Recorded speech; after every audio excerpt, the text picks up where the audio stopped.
یہ تلقین ہے اسلام کی، پیارے پیغمبر کا میسج ہے امت کو، ایک نصیحت اور وصیت ہے کہ انظروا الی من هو اسفل منکم، اے میری امت کے لوگوں اس کی طرف دیکھو جو تم سے نیچے ہے۔ اگر تمہارے پاس گاڑی ہے تو موٹر سائیکل والے کو دیکھو، موٹر سائیکل والے ہو تو سائیکل والے کو دیکھو، سائیکل والے ہو تو پیدل والے کو دیکھو، پیدل چل رہے ہو تو جس کی ٹانگیں نہیں اس کی طرف دیکھو۔ آج ہمارے مزاج بدل گئے، کس سے شکوہ کرتے ہیں ہم؟ ظہر الفساد فی البر والبحر بما کسبت ایدی الناس لیذیقہم بعد الذی عملوا لعلہم یرجعون۔ اللہ کہتے ہیں بر و بحر میں جو فساد آتا ہے، کبھی سیلاب آتے ہیں، کبھی تمہاری نہریں خشک ہو جاتی ہیں، یہ بر و بحر میں آنے والے فساد اس کی وجہ بما کسبت ایدی الناس، انسانوں کی کرتوتیں۔ فضیلت الشیخ مفتی عبداللطیف، اسلامک اسکالر۔ وَمَن يَتَوَكَّلْ عَلَى اللَّهِ فَهُوَ حَسْبُهُ إِنَّ اللَّهَ بَالِغُ أَمْرِهِ قَدْ جَعَلَ اللَّهُ لِكُلِّ شَيْءٍ قَدْرًا۔ اللہ رب العزت اپنی لارائب کتاب قرآن مجید میں ارشاد فرماتے ہیں کہ جو شخص اللہ پر توکل کر لیتا ہے تو وہی اسے کافی ہو جاتا ہے، اور اللہ تعالیٰ اپنے حکم کو پورا کرنے والا ہے، اور اللہ نے ہر چیز کے لیے ایک مقدار اور تقدیر مقرر کر رکھی ہے۔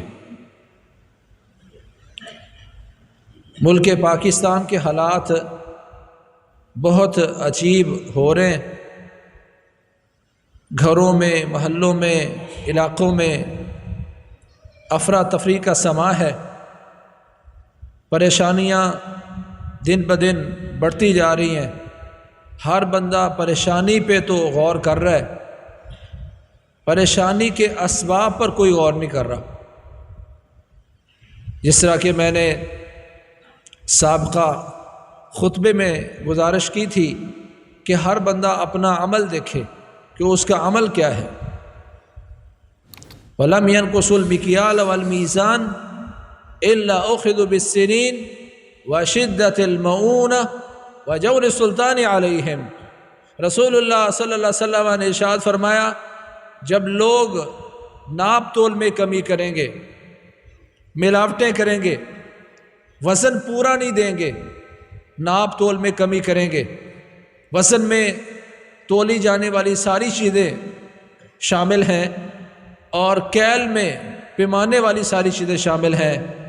پیٹرول 1 لیٹر دینے والا 1 لیٹر پورا نہیں دے پا رہا، دودھ 5 لیٹر کہنے والا کتنا پانی ہے، کتنا دودھ ہے، ناپ تول میں کمی کریں گے تو اللہ 3 آزمائشیں ان پر نازل کرے گا۔ ان کے گناہوں کی وجہ سے، ان کی کرتوتوں کی وجہ سے اللہ 3 مصیبتیں، 3 مشکلات، 3 عذاب ان پر نازل کرے گا۔ پہلا عذاب کیا ہے؟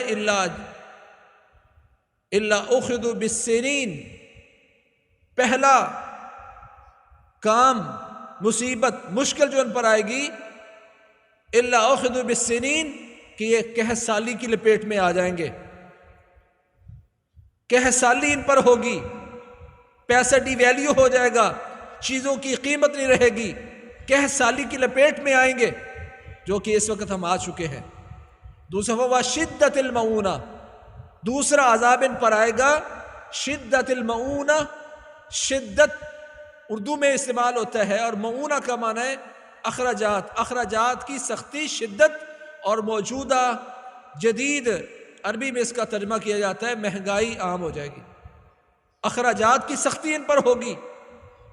اور تیسرا فرمایا وجور السلطان علیہم، حکمرانوں کے ظلم ان پر عام ہو جائیں گے، مختلف قسم کے ٹیکسز اور مختلف قسم کے بجٹ ان کی کمر توڑ دیں گے۔ ہر بندہ آنے والے بجٹ، آنے والے ٹیکسز پہ تو غور کر رہا ہے، مہنگائی پر غور کر رہا ہے، قحط سالی پر غور کر رہا ہے، پر اپنے عملوں کو کوئی نہیں دیکھ رہا کہ میرے عمل کیا ہیں۔ میرے کن عملوں کی وجہ سے آج مجھ پر یہ مصیبت آ رہی ہے. ضرب اللہ مثلا قریۃ کانت آمنۃ مطمئنہ یاتیہا رزقها رغدا من کل مکان فکفرت بانعم اللہ فاذاقها اللہ لباس الجوع والخوف بما كانوا يصنعون. قرآن کھولنے تو اللہ تعالیٰ ان تمام آنے والی مصیبتوں کا سبب انسان کے اعمال کو قرار دیتے ہیں. اللہ فرماتے اللہ کسی بھی بستی کی مثال یوں بیان کرتا ہے کانت آمنۃ مطمئنہ، وہ بستی، وہ علاقہ، وہ ملک امن والا تھا، اطمینان والا تھا. یہ جتنے بھی ہمارے بزرگ تشریف فرمائے اپنے بچپن کو دیکھیں کہ آپ کے بچپن میں کتنی افراتفری تھی. ایک باپ تھا، 7-8 بچے تھے، خوبصورتی کے ساتھ پال دیے، سبھی کو پڑھا دیا، جو ملتا تھا اسی پر خوش تھے.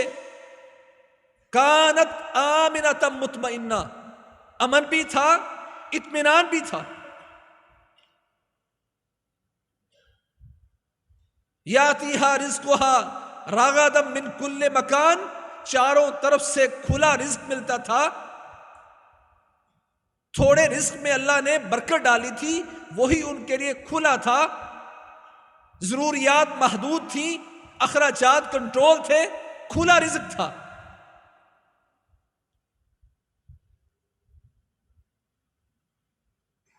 اللہ فرماتے ہیں پھر فکفرت بانعم اللہ، علاقے والوں نے، ملک والوں نے اللہ کی نعمتوں کی ناشکری کی. مصیبتیں ناشکری سے آتی ہے. ما یفعل اللہ بعذابکم ان شکرتم وآمنتم، اللہ فرماتے قرآن مجید میں جس میں کوئی شک نہیں ہے، لا ریب کتاب، اللہ فرماتے ما یفعل اللہ بعذابکم ان شکرتم وآمنتم. اللہ کو کیا پڑی ہے کہ اللہ تم پہ کوئی عذاب نازل کرے؟ اللہ تمہیں عذاب دے کے کیا کرے گا؟ ان شکرتم وآمنتم، اگر تم شکر گزار بنو اور مومن بنو. شکر گزاری سے عذاب ٹلتا ہے، ایمان سے عذاب ٹلتا ہے. لئن شکرتم لازیدنکم، تم شکر گزار بنو گے، جو کچھ تمہارے پاس موجود ہے اس میں میں برکتیں ڈالوں گا، اس میں لازیدنکم قسم کے معنی میں اللہ فرماتے ہمیں قسم ہے اس میں اضافہ کروں گا. وَلَئِن كَفَرْتُمْ إِنَّ عَذَابِي لَشَدِيدٌ، اور اگر تم نہ شکری کرو گے تو یاد رکھو میری پکڑ، میرا عذاب بڑا شدید ہے. کوئی نہیں دیکھتا کہ اس وقت جو ہم مسائل میں ہیں، مصائب میں ہیں، وجہ کیا ہے؟ رسول اللہ صلی اللہ علیہ وسلم نے ارشاد فرمایا تھا من اصبح منکم آمنا فی سربہ معافا فی جسدہ عنده قوت یومہ فکأنما حیزت لہ الدنیا بحذافیرها. من اصبح منکم آمنا فی سربہ، جس بندے نے اپنے چھوٹے سے گھر میں امن کے ساتھ صبح کی، اللہ نے اس کو امن کے ساتھ اپنے گھر میں صبح کرنے کی توفیق دی. معافا فی جسدہ، کہ اللہ نے اس کے جسم میں عافیت اور تندرستی دی تھی.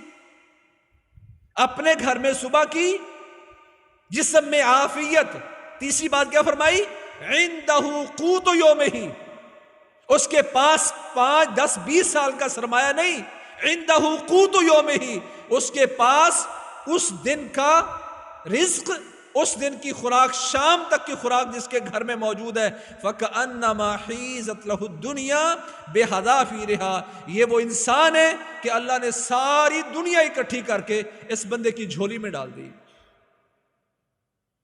ہے کوئی مسلمان جو رسول اللہ صلی اللہ علیہ وسلم کے اس فرمان پر یقین رکھتا ہو کہ میں نے اپنے گھر میں امن کے ساتھ صبح کی ہے، اللہ نے تندرستی نصیب فرمائی ہے، اور شام تک کا کھانا میرے گھر میں موجود ہے؟ شام تک کا کیا، میرے گھر میں تو پورے سال کے چاول پڑے ہوئے ہیں، گندم آٹا پورے سال کا سٹور کیا ہے. رسول اللہ صلی اللہ علیہ وسلم گھر میں تشریف لائے ہیں، کھانا کھا رہے کس سے کے ساتھ؟ سرکے کے ساتھ، اور کہتے ہیں نعم الادامو نعم الادامو، بھائی کیا ہی خوب سالن ہے، کیا ہی خوب سالن ہے۔ پیارے پیغمبر محمد کریم صلی اللہ علیہ وسلم روٹی سرکے میں ڈبو کے کھا رہے ہیں اور کہہ رہے ہیں بھائی کیا ہی خوب سالن ہے۔ آج کوئی ایک مسلمان ایسا دکھا دے جس کے گھر میں یہ کیفیت ہو کہ وہ نمک کے ساتھ روٹی کھا رہا ہو، سرکے کے ساتھ روٹی کھا رہا ہو، یا پیاز ایک لقمہ روٹی کا ڈال رہا ہے اور ایک پیاز کا ٹکڑا اپنے منہ میں ڈال رہا ہے۔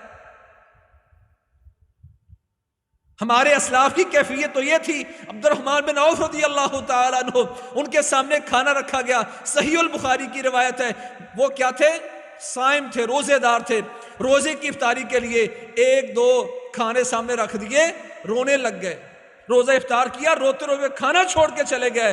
یاد کیا اپنے شہداء کو، کہنے لگے امیر حمزہ رضی اللہ تعالیٰ شہید ہوئے، مصعب بن عمیر شہید ہوئے۔ کیفیت ان کی یہ تھی کہ ان کے لیے کفن کا کپڑا پورا نہیں تھا، اور آج ہم بیٹھ کر دو دو تین تین کھانے کھا رہے ہیں۔ رسول اللہ صلی اللہ علیہ وسلم دوپہر کا وقت ہے، گھر سے باہر نکلیں، دیکھیں سامنے سے ابو بکر و عمر تشریف لا رہے ہیں۔ کہتے کیسے؟ یہ تو دوپہر نکلنے کا وقت نہیں ہے، مچلتی ہوئی دھوپ، گھر سے کیوں نکلے ہو؟ کہتے ما اخرجنا من بیوتنا الا الجوع۔ پیارے پیغمبر خلیفہ اول خلیفہ ثانی گھر سے باہر نکلے، کہتے کہ ما اخرجنا من بیوتنا الا الجوع، یا رسول اللہ اس وقت جو گھر سے نکلے ہیں تو ہمارے گھر سے ہمیں بھوک نے نکالا ہے۔ میں بھی اپنے گھر سے بھوک کی وجہ سے نکلا تھا، ابو بکر بھی بھوک کی وجہ سے نکلے تھے۔ تو پیارے پیغمبر فرماتے واللہ ما اخرجنی الا ما اخرجکما، ابو بکر و عمر قسم اللہ کی مجھے بھی میرے گھر سے اسی چیز نے نکالا ہے جس چیز نے تمہیں نکالا ہے، میں بھی بھوک کی وجہ سے گھر سے نکلا ہوں۔ چلو آؤ دیکھتے ہیں، صحابہ میں بھی امیر صحابی تھے، انصاری کے گھر گئے، امیر تھے، پتا چلا کہ وہ اپنے باغ میں گئے، اپنے باغ سے واپس آئے ہیں، دو طرح کی کھجور لے کے آئے، رطب بھی اور تمر بھی، خشک کھجور بھی لے آئے اور تر بھی، ڈوکا بھی لے آئے، اور چھری پکڑی اور بکری ذبح کرنے لگے۔ تو پیارے پر فرماتے ہیں دیکھ رہا کوئی دودھ والی نہ کرنا، کھانا تیار ہے، سامنے کیا رکھا گیا ہے؟ جو کی روٹی ہے، بکری کا گوشت ہے، اور دو طرح کی کھجور اور ٹھنڈا پانی ہے۔ آپ نے ابو بکر و عمر رضی اللہ عنہ کو کیا فرمایا تھا؟ اے ابو بکر و عمر، اللہ کی قسم انکم ستسألون یوم القیامت ام مثل هذا النعیم، ابو بکر و عمر آج یہ نعمتیں کھا رہے ہو، قیامت کے دن تم سے ان نعمتوں کا سوال ہوگا۔ بھوک کی وجہ سے گھر سے نکلے ہیں، کئی دنوں کے بعد یہ کھانا ملا ہے، احساس دلا رہے ہیں، تمہیں اس سے پوچھا جائے گا اس کے بارے میں ناشکری نہ کرنا۔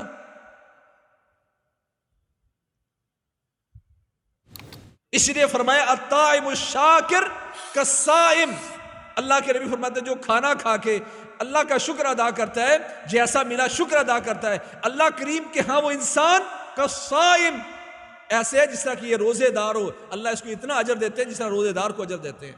اللہ تم میں شکر گزاری دیکھنا چاہتا ہے۔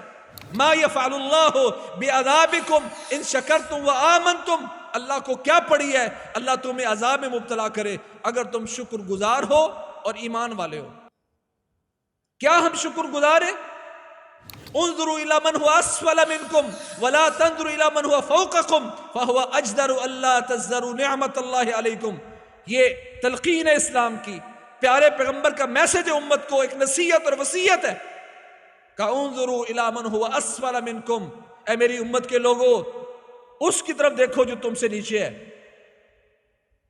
اگر تمہارے پاس گاڑی ہے تو موٹر سائیکل والے کو دیکھو، موٹر سائیکل والے ہو تو سائیکل والے کو دیکھو، سائیکل والے ہو تو پیدل والے کو دیکھو، پیدل چل رہے ہو تو جس کی ٹانگیں نہیں اس کی طرف دیکھو۔ آج ہمارے مزاج بدل گئے، کس سے شکوہ کرتے ہیں ہم؟ ظہر الفساد فی البر والبحر بما کسبت ایدی الناس لیذیقہم بعد الذی عملوا لعلہم یرجعون۔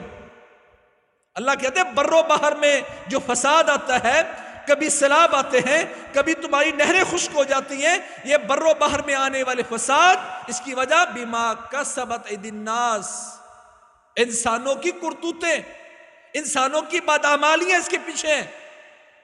اللہ کیا چاہتا ہے اسے؟ لیذیقہم بعد الذی عملوا، اللہ ان کو مکمل تباہ نہیں کرتا، اللہ ان کے بعض اعمال کی ان کو سزا چکاتا ہے، لعلہم یرجعون، ہو سکتا ہے کہ دنیا میں ٹھوکر کھا کے اپنے رب کی طرف لوٹ آئیں۔ اللہ ان آزمائشوں میں بھی اپنے بندوں کو اپنی طرف لوٹنے کی دعوت دے رہا ہے۔ ضرب اللہ مثلا قریۃ کانت آمنۃ مطمئنہ یأتیہا رزقہا رغدا من کل مکان،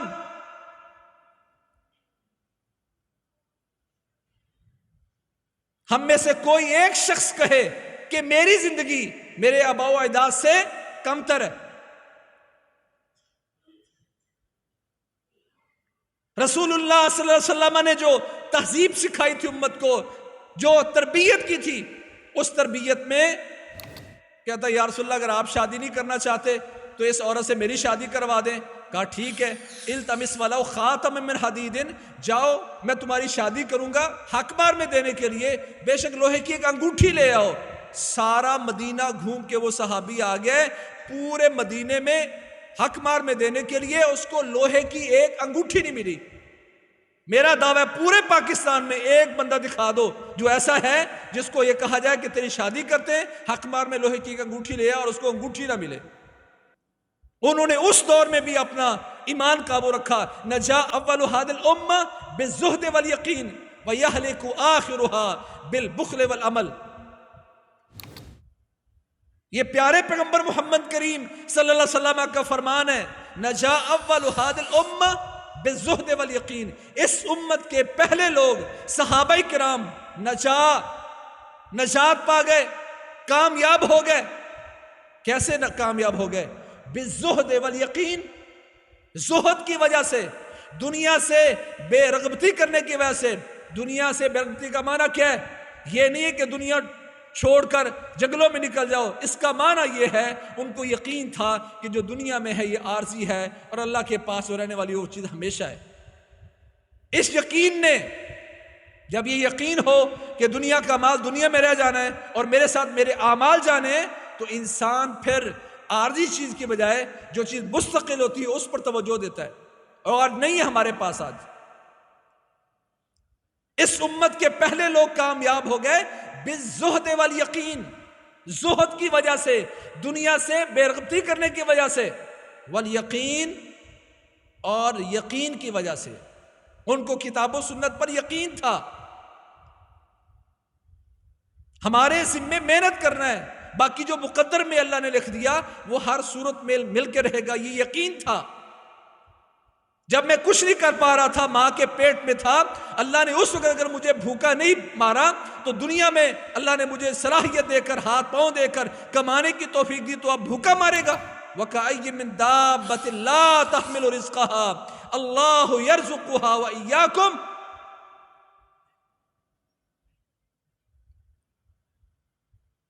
اس دنیا کی وجہ سے آخرت برباد کی جا رہی ہے، اور اس کی بنیادی وجہ ناشکری ہے، اللہ پر توکل نہ کرنا ہے، اللہ کی رحمتوں سے، اللہ کی کتاب و سنت کی تعلیمات سے نا امید ہونا ہے۔ اس کی طرف دیکھو جو تم سے نیچے ہے، اس سے کیا پیدا ہوگا؟ فَهُوَ أَجْدَرُ أَلَّا تَزْدَرُ نِعْمَةَ اللَّهِ عَلَيْكُمْ، اس سے تمہیں یہ جذبہ پیدا ہوگا کہ اللہ کی نعمتوں کی ناقدری نہیں کرنی، ناشکری نہیں کرنی۔ قدردانی کرو گے، شکر گزاری اپناؤ گے تو اور دوں گا، ناشکری کرو گے تو سخت قسم کا عذاب نازل کروں گا۔ کہا اگر شکر گزاری کرو گے اللہ تمہیں عذاب نہیں دے گا، اور دوسرا آمنتم، ایمان والے بن گئے، اللہ تم پر عذاب نازل نہیں کرے گا۔ لو ان اہل القری آمنوا واتقوا لفتحنا علیہم برکات من السماء والارض، اللہ فرماتے اگر یہ دنیا والے ایمان لے آئے اور تقوی اختیار کر لیں، ایمان و تقوی یہ اختیار کریں تو کیا کریں گے؟ لفتحنا علیہم برکات من السماء والارض، تو زمین و آسمان کی برکتوں کے دروازے ان پر کھول دیں گے، آسمان سے رحمتوں کی بارشیں برسیں، زمین ان کے لیے سونا اگلے، تھوڑے میں اللہ برکتیں پیدا کرے۔ اور آج یہ دونوں چیزیں مفقود ہیں۔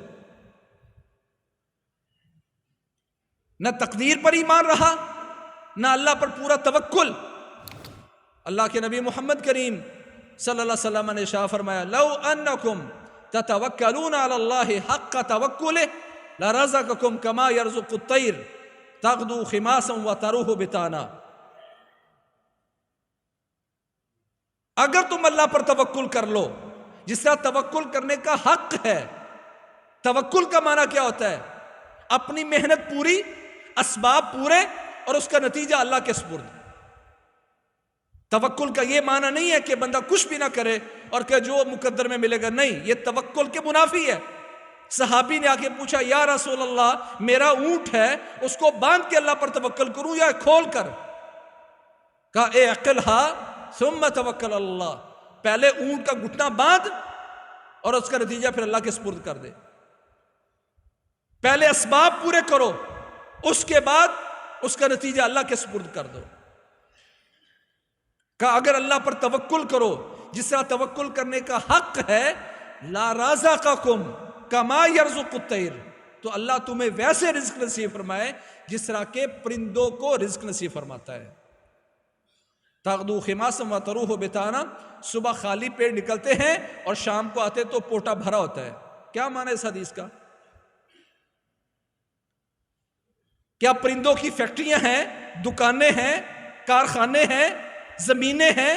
کیا ہے ان کا؟ اللہ کے نبی محمد کریم صلی اللہ علیہ وسلم نے اس توکل اور رزق کے ملنے کو پرندوں کے ساتھ کیوں جوڑا ہے؟ آج ماہر حیوانات اس نتیجے پر پہنچے ہیں کہ اللہ تعالیٰ نے پرندے میں یہ خاصیت رکھی ہے کہ وہ رات کو گھونسلے میں واپس لوٹ کر یہ نہیں سوچتا کل کہاں سے ملے گا، بلکہ وہ یہ کہتا ہے اور یقین رکھتا ہے میرا کام ہے اڑنا، میرا کام ہے نکلنا، جس اللہ نے آج دیا ہے وہی مولا کریم مجھے کل بھی رزق دے گا۔ یہ توکل ہے کہ اگر تم اللہ پر توکل کرو جسا توکل کرنے کا حق ہے تو اللہ تعالیٰ تمہیں ویسے رزق نصیب فرمائے جیسے پرندوں کو دیتا ہے جن کی کوئی فیکٹریاں مربع نہیں ہے، پھر بھی اللہ تعالیٰ ان کو دیتا ہے۔ تمہارا کام ہے محنت کرنا۔ وَكَأَيٍّ مِّن دَابَّةٍ لَا تَحْمِلُ رِزْقَهَا اللَّهُ يَرْزُقُهَا وَإِيَّاكُمْ، کا کتنے ہی چھپائے وہ ہیں، کتنے ہی جاندار وہ ہیں جو اپنا رزق اٹھائے نہیں پھرتے۔ اللہ یرزقها وإیاکم، اللہ انہیں بھی رزق دیتا ہے اور اللہ تمہیں بھی دے گا۔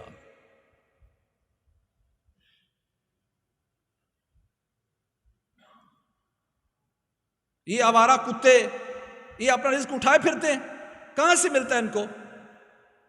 5-5 6 وہ بچے دیتی کتیا اور سارے پل جاتے ہیں یا کچھ پل جاتے ہیں۔ کہا کتنے وہ چوپائے ہیں جو اپنا رزق اٹھائے نہیں پھرتے۔ جنگل میں رہنے والے سارے جانور اپنا رزق نہیں اٹھائے پھر رہے۔ یہاں اللہ نے اس بات کی یقین دہانی کرائی کہ مسلمانوں تمہارے ذمے شکر گزاری ہے، ایمان، یقین، توکل، محنت، اسباب پورے کرنا ہے، باقی ہم دیں گے۔ انسان کے ذمے عبادت تھی، اللہ نے اپنے ذمے رزق لیا۔ وَمَا مِن دَابَّةٍ إِلَّا عَلَى اللَّهِ رِزْقُهَا، جو کام اللہ نے اپنے ذمے لیا تھا انسان سمجھتا ہے یہ میرے ذمے۔ ان اللہ قاسم بینکم اخلاقکم کما قسم بینکم ارزاقکم، اللہ کے نبی محمد کریم صلی اللہ علیہ وسلم نے ارشاد فرمایا لوگوں جیسے اللہ نے تم میں اخلاق تقسیم کیا ہے اللہ نے رزق بھی تم میں ایسے ہی تقسیم کیا ہے۔ آج نہ تو توکل پر پورا ارتکاز ہے ہمارا، نہ یقین، نہ شکر گزاری، نہ ایمان کی وہ کیفیت۔ اللہ فرماتے ہیں اللہ کسی بھی بستی کی، کسی علاقے اور ملک کی مثال بیان کرتا ہے جو امن والا تھا، اطمینان والا تھا، رزق بھی کھلا ملتا تھا۔ فَكَفَرَتْ بِأَنْعُمِ اللَّهِ، جب علاقے والوں نے، ملک والوں میں ناشکری کی، فَأَذَاقَهَا اللَّهُ لباس الجوع والخوف بما كانوا يصنعون، ان کی کرتوتوں کی وجہ سے، ان کے اعمال کی وجہ سے اللہ تعالیٰ نے ان کو بھوک اور خوف کا لباس پہنا دیا۔ لفظ کیا؟ لباس۔ فَأَذَاقَهَا اللَّهُ لِبَاسَ الْجُوعِ وَالْخَوْفِ بِمَا كَانُوا يَصْنَعُونَ، اللہ تعالیٰ نے ان کو بھوک اور خوف کے لباس کا ذائقہ چکھا دیا. کیا ذائقہ چکھا دیا مراد ہے؟ لباس جس طرح آپ کوئی بھی ذی شعور انسان، عقل مند انسان جس طرح اپنے جسم سے لباس جدا نہیں کرتا، ان کی کرتوتوں کی وجہ سے بھوک بھی ایسے ان پر آ جائے گی جس طرح کہ یہ لباس جس طرح نہیں اتار پاتے اس طرح یہ بھوک بھی نہیں اتار پائیں گے، خوف نہیں اتار پائیں گے.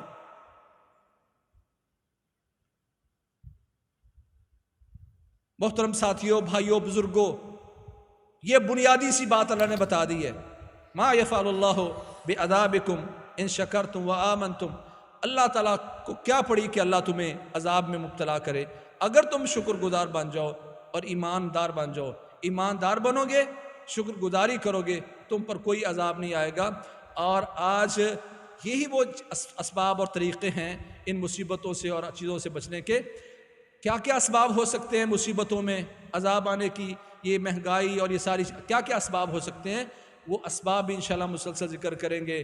گناہوں کی وجہ سے سارا کچھ ہوتا ہے، رشتہ داری توڑنے کی وجہ سے ہوتا ہے، یہ ساری چیزیں انشاءاللہ بیان کریں گے. پر ہم نے جو سنا اس پر دیکھیں کہاں کہاں مجھ میں تو کوتاہی ہے. ہر بندہ اپنی کوتاہی پر غور کرے گا اور اصلاح کرے گا. اور اللہ کہتے ہیں وما کان ربک لیہلک القری بظلم واہلھا مصلحون. جب علاقے والے اصلاح کرنے والے ہوتے ہیں اللہ تعالیٰ پھر کسی بستی کو برباد نہیں کرتا. بستیاں برباد ہوتی ہیں جب اس میں مصلح اور صالح اور نیک اور اصلاح کرنے والے لوگ ختم ہو جاتے ہیں. اللہ ہمیں اپنی اولادوں کی اور عزیز و اقارب کی، اہل خانہ کی اور ملک کی اللہ تعالیٰ ہمیں اصلاح کی توفیق دے اور شکر گزاری اور ایمان کی توفیق دے تاکہ آئی ہوئی مصیبتیں اللہ تعالیٰ ہم سے دور فرما دے. فاقول قولی ھذا واستغفر لی ولکم سبحانک اللہم وبحمدک اشہد ان لا الہ الا انت. خیر کی بات آگے شیئر کیجیے اور اپنے لیے صدقہ جاریہ بنائیے.